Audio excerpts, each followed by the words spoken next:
आप देख रहे हैं एवीपी इंडिया न्यूज, हर खबर सच के साथ। शासन के निर्देश पर बेसिक शिक्षा अनुभाग 5 के द्वारा 9 फरवरी 2021 और 1 जुलाई 2023 को विद्यालयों में मेरा विद्यालय स्वच्छ विद्यालय की अवधारणा को लागू किया गया था। इसका मुख्य उद्देश्य है कि विद्यालय परिवेश की समग्र स्वच्छता रहे, उसके प्रति बच्चों में स्वामित्व विकसित हो, नैतिक उत्तरदायित्व की भावना विकसित हो और बच्चों में व्यवहार परिवर्तन हो, स्वास्थ्य के प्रति और स्वच्छता के प्रति वो गंभीर हो।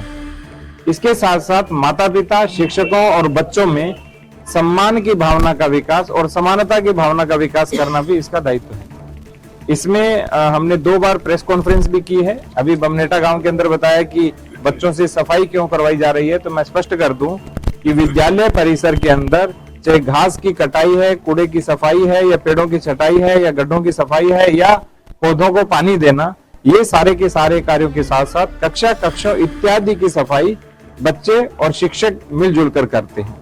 इसके अंदर एक जो स्थान है उस पर पूरी तरह प्रतिबंधित है कि किसी भी प्रकार से शौचालयों और मूत्रालयों की सफाई बच्चों से नहीं कराई जाएगी और जो खतरनाक कार्य होते हैं वो नहीं करवाए जाएंगे।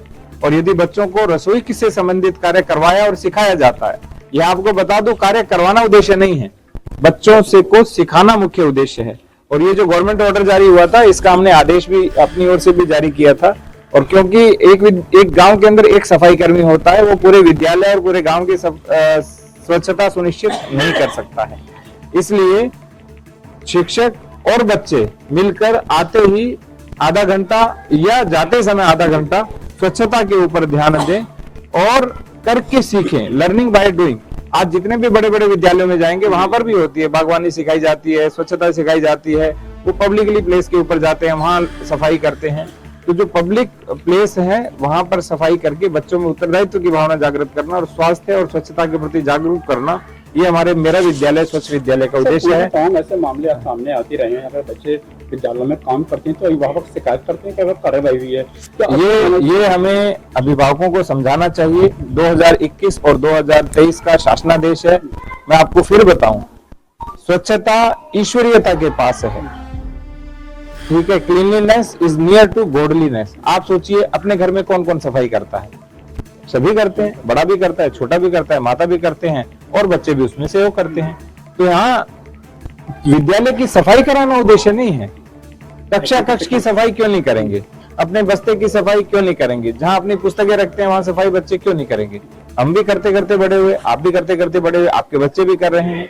लेकिन हुआ क्या, एक सफाई कर्मी के बाद सभी ने ये समझ लिया कि अब ये सारे काम करें और हमें सारे अधिकार हैं। ऐसा नहीं। सर, अब ये माना जाएगा शिक्षा के साथ बच्चे जो है साफ सफाई दैनिक कामकाज, हाँ, दैनिक कामकाज सीखें। ये हर शिक्षा में होता है। शिक्षा का मूल काम केवल 15/20 के कक्ष में बैठकर पढ़ना नहीं होता।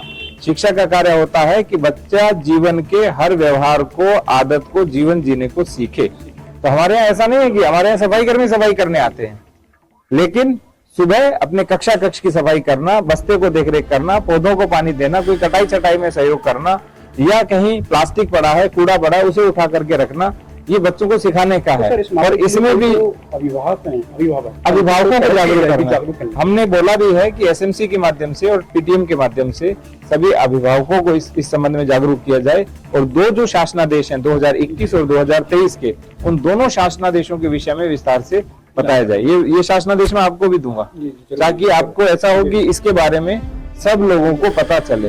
मीडिया में भी जाना चाहिए, सब जगह जाना चाहिए। लोगों ने कि बच्चे पढ़ने जाते हैं, काम नहीं करेंगे, काम करना गलत है। क्योंकि पूर्व में भी इसको लेकर के बहुत सारे लोग अध्यापकों का भी शोषण करते हैं कि आपने काम करवाया, हम आपकी शिकायत करेंगे, हम आप पर कार्रवाई करवाएंगे। ऐसा नहीं होना चाहिए। यदि आपको जागरूकता नहीं है, शिक्षक सम्माननीय होता है, आदरणीय होता है, आप उस शिक्षक के पास, या शिक्षिका दीदी है हमारे साथ, इनके पास आइए, इनसे पूछिए।